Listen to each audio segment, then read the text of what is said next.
오늘 함께 나눌 말씀의 제목은 메스를 들고 찾아오신 하나님입니다. 예레미야 성경 후반부를 읽어가고 있는데 쉽지 않은 이야기들과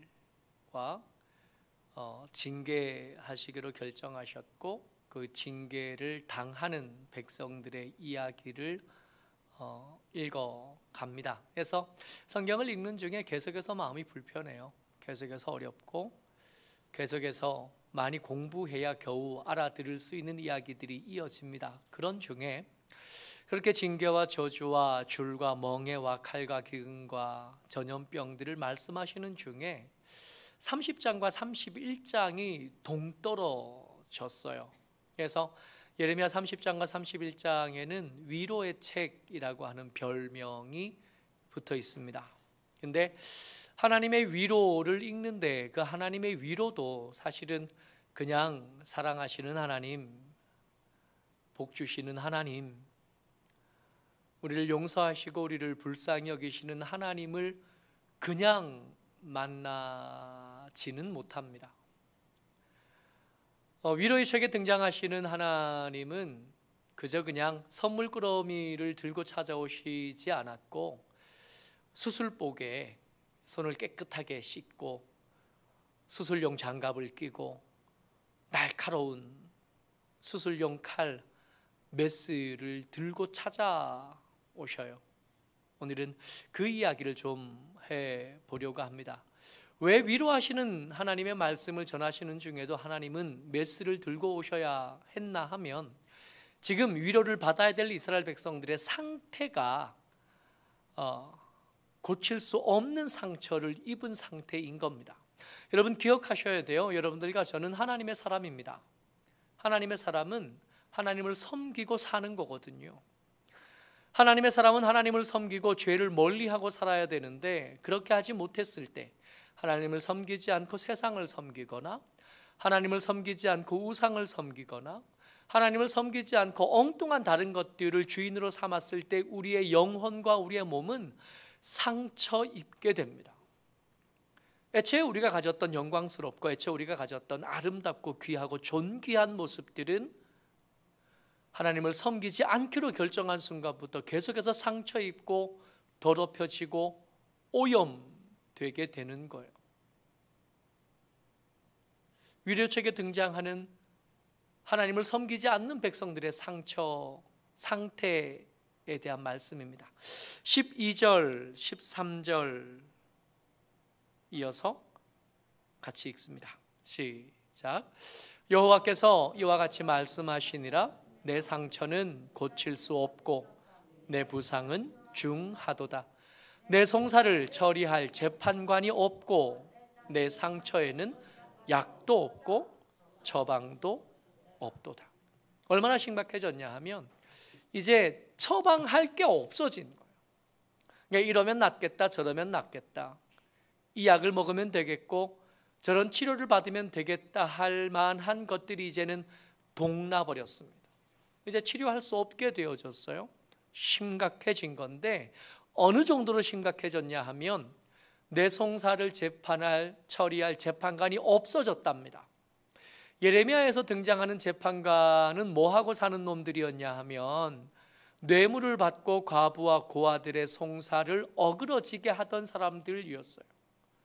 원래 재판관들이 제대로 역할을 하게 되면 악행들이 멈추게 되는 거고 또 욕심 많은 것들이 재판관 때문에라도 그 욕심을 절제하게 되는 거, 그게 재판장의 역할이거든요. 죄를 지은 사람들이 그 재판장에서 자기의 죄가 드러나고 그에 합당한 벌을 받게 되면 그 옆에 잠재적이던 죄인들이 그 재판의 결과를 보면서 조심해야 되는구나, 고아와 과부들, 나보다 힘 약하고 약한 자들에게 함부로 하면 안 되는구나, 이렇게 반문교사 삼고 이렇게 마음을 절제하고 삶을 절제해야 되는 건데, 예레미야에 등장하는 재판관들은 돈을 좀 주면 고아를 향한 재판도, 과부를 향한 재판도 얼마든지 결과를 바꿔주는 재판관들만 있었던 거예요. 근데 이쯤 되니까, 예레미야 30장쯤 되니까 이제는 그런 재판장도 없어요. 재판관도 없어져 버렸어요. 이제 어떻게 된 거예요? 아무도 눈치 보지 않을 수 있게 된 거예요. 그냥 공권력이 무의미하게 된 거죠. 그때부터는 힘센 놈이 최고가 되는 거고, 눈치 볼 최소한의 올가미도 이제 벗어졌으니까 마음대로 뺏고 싶으면 빼앗고, 때리고 싶으면 때리고, 그걸 뭐라고 할 사람도 없고, 그걸 막을 최소한의 보루도 다 무너진 상태가 되어버린 겁니다. 이를 보고 하나님 말씀하신 거죠. 내게는 이제 약이 없다. 내게는 이제 처방도 없고, 내 죽음은 이제 이미 결정된 거라 막을 수도 없다. 네, 이렇게 말씀하시는 하나님이 이 백성들을, 그렇게 되어버린, 처방도 없고 약도 없게 되어버린 그 백성들을 바라보면서 말씀하시는데, 그 시선에 한심함이 이를 데가 없어요. 우리가 얼마나 한심해진 거냐 하면 14절이요. 계속해서 같이 읽습니다. 시작. 너를 사랑하던 자가 다 너를 잊고 찾지 아니하니 이는 내 악행이 많고 내 죄가 많기 때문에 나는 내 원수가 당할 고난을 내가 받게 하며 잔인한 징계를 내렸도다. 여러분, 원래 그건 우리 삶이 아니었잖아요. 원래 우리는 그렇게 살도록 만들어지지 않았고, 그렇게 살도록 계획되지 않고, 그렇게 살도록 배우지 않았던 사람이에요. 내 원수가 당할 고난이었다고요.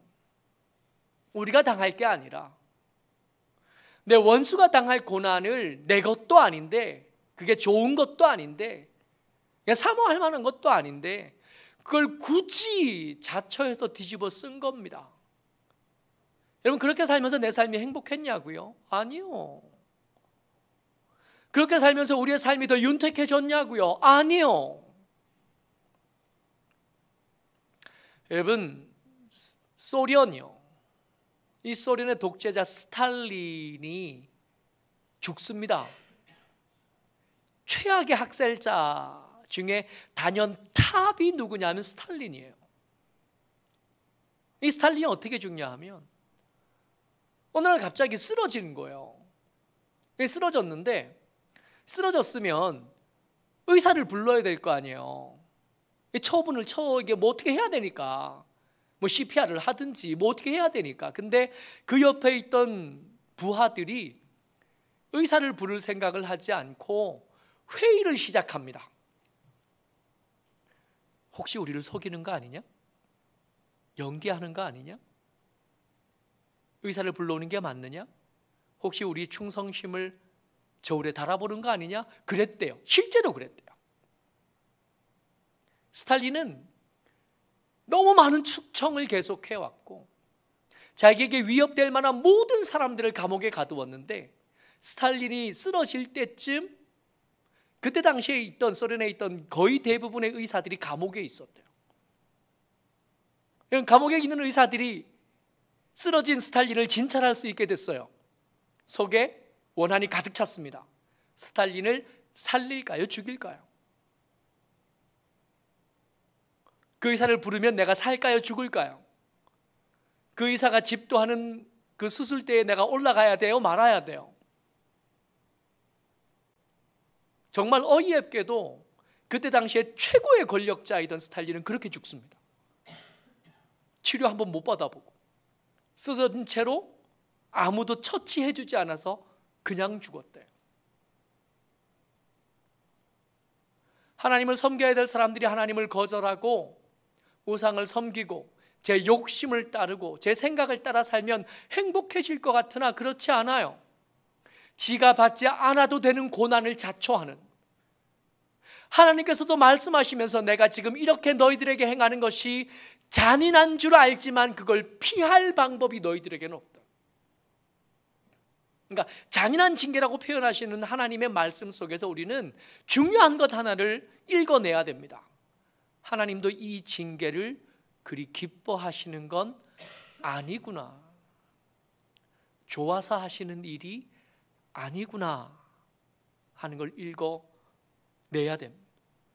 오늘 설교의 제목이 메스를 들고 오신 하나님이잖아요. 메스를 들고 찾아오신 하나님이신데, 그러니까 원래 이 사람들 그렇게 죽었어야 돼요. 스탈린처럼 갑자기 쓰러져서 그동안 맺은 원한 때문에 아무도 도움을 주지도 않고 도움을 받을 수도 없는 상태에서 그렇게 죽어가야 마땅한데, 갑자기 위로책에서 하나님이 수술복을 입고 메스를 들고 찾아오신 겁니다.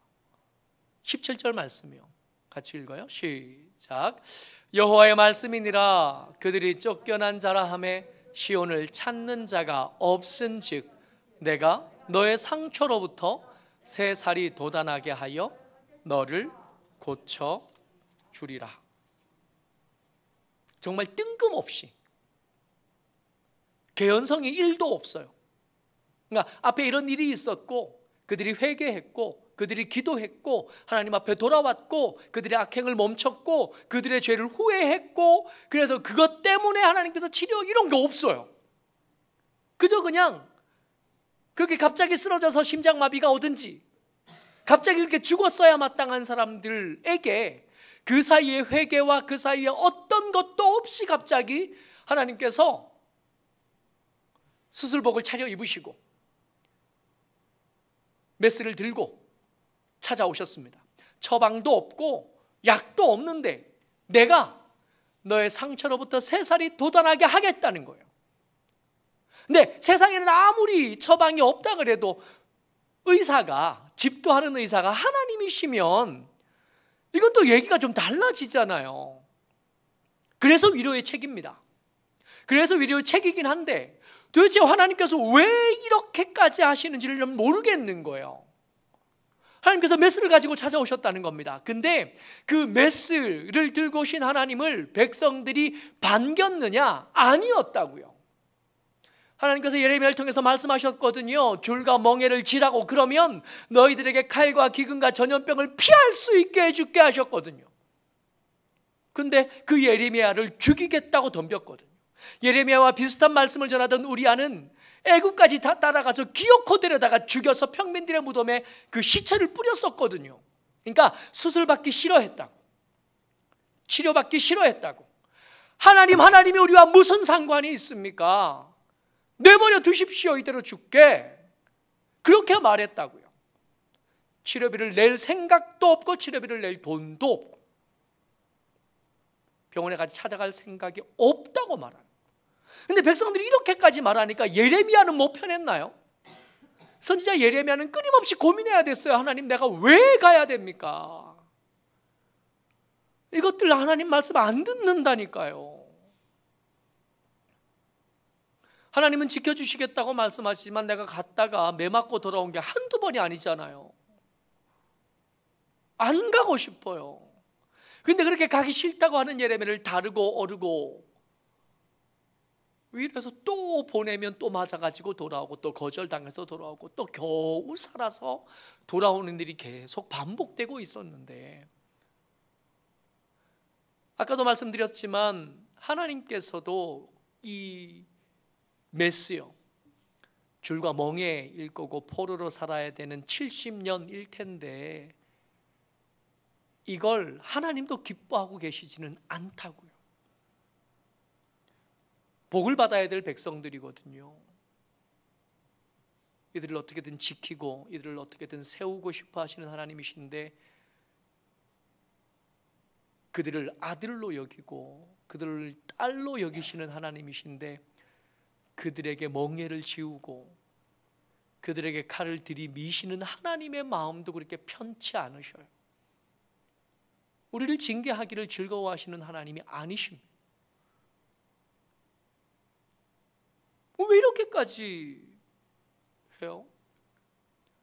하나님께 이렇게까지 하셔야 될 이유가 있느냐고요. 근데 위로의 책 30장 31강까지가 위로의 책인데 30장 말미에 하나님 뭐라고 말씀하시냐면 이렇게 말씀하셔요. 22절입니다. 22절에 같이 읽죠. 시작. 너희는 내 백성이 되겠고 나는 너희들의 하나님이 되리라. 여러분 이거 되게 많이 들어본 말씀 아니세요? 굉장히 여러 번 들었던 말씀. 이렇게까지 해야 될 이유, 이게 하나님의 꿈이에요. 출애굽할 때 시내산에 드디어 그 백성들을 급한 걸음을 걸어서 데려다 놓으시고 하나님께서 하셨던 말씀이 있었습니다. 출애굽기 19장 5절 말씀이요. 같이 읽습니다. 5절 6절까지 같이 읽을게요. 시작. 세계가 다 내게 속하였나니 너희가 내 말을 잘 듣고 내 언약을 지키면 너희는 모든 민족 중에서 내 소유가 되겠고 너희가 내게 대하여 제사장 나라가 되며 거룩한 백성이 되리라. 너는 이 말을 이스라엘 자손에게 전할지니라. 여러분 출애굽기의 그 복잡하고 다단했던 그 수많은 사건들의 목적이 뭐냐 하면 백성들과 이 말을 나누고 싶으셨던, 백성들의 하나님이 되고 싶고 그 백성들을 제사장 나라로 삼아서 죄를 짓고 떠나버린 열방들을 다시 하나님 나라로 회복시키고 싶어 하신 하나님의 꿈.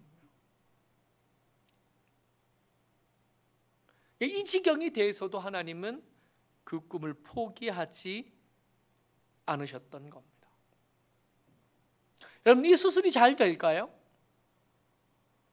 집도하는 의사가 하나님이시니까 실패할 일은 없지. 우리가 아는 어떤 의사가 아니잖아요.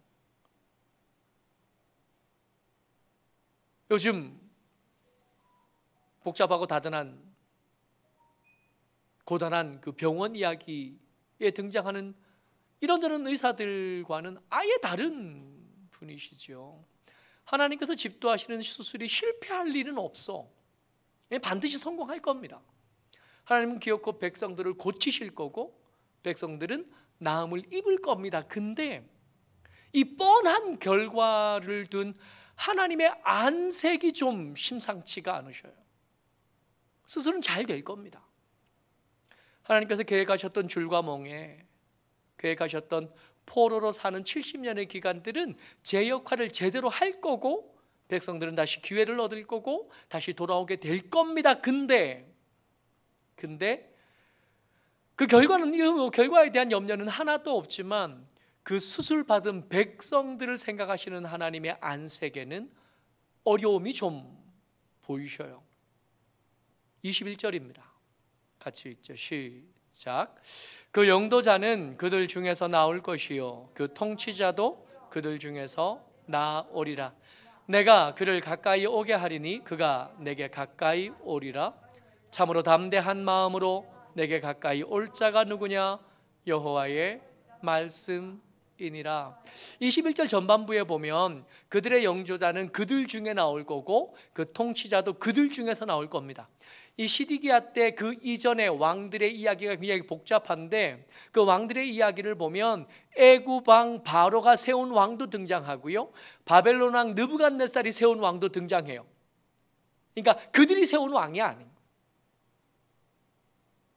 이게 말도 안 되는 정부가 만들어지고 말도 안 되는 통치자가 영도자가 만들어진 말도 안 되는 시대를 지나겠지만 하나님의 수술이 끝나고 나면 그런 일은 이제 없어질 겁니다.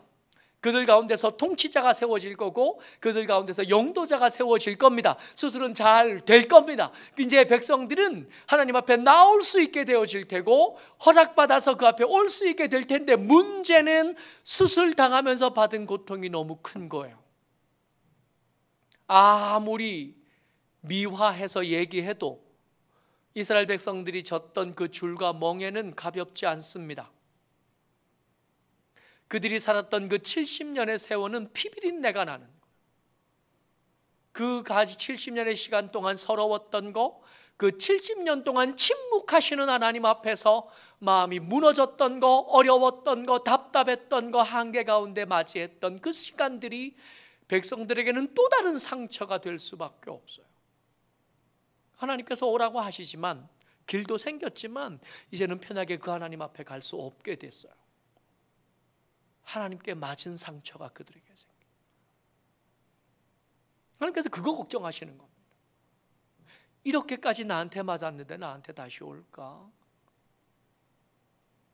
이렇게까지 치열하게 당했는데 그랬는데도 나한테 올까? 하나님이 생각하시기에 이제 하나님 앞에 올 때 백성들에게 뭐가 필요하게 됐냐면 담대함이 필요하게 된 거예요. 감사함과 즐거움과 찬양으로 나올 수 없게 됐어요. 하나님이 생각하실 때 그래요. 아, 나와 내 아들, 내 백성들과의 사이가 이제 예전과 같지 않겠구나. 하나님과 함께 아무 꺼리낌 없이 지내던 그 시절은 지나갔고, 하나님께서 저녁 서늘할 때 에덴 동산에 나타나니까 아담과 하와는 숨어 있을 수밖에 없게 된 거예요.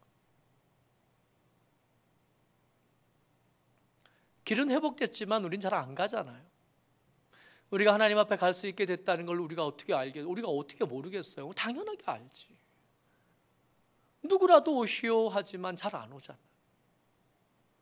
누구라도 기도하러 오십시오, 누구라도 예배 드리러 오십시오, 아무리 말해도 잘 안 오는 거예요.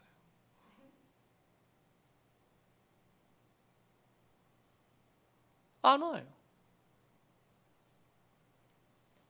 아무도 막은 적 없고 아무도 꺼린 적은 없는데 교회 들어오고 예배 들어오고 말씀을 읽고 기도하기 시작하는 그 벽이, 그 진입장벽이 굉장히 높아졌어요.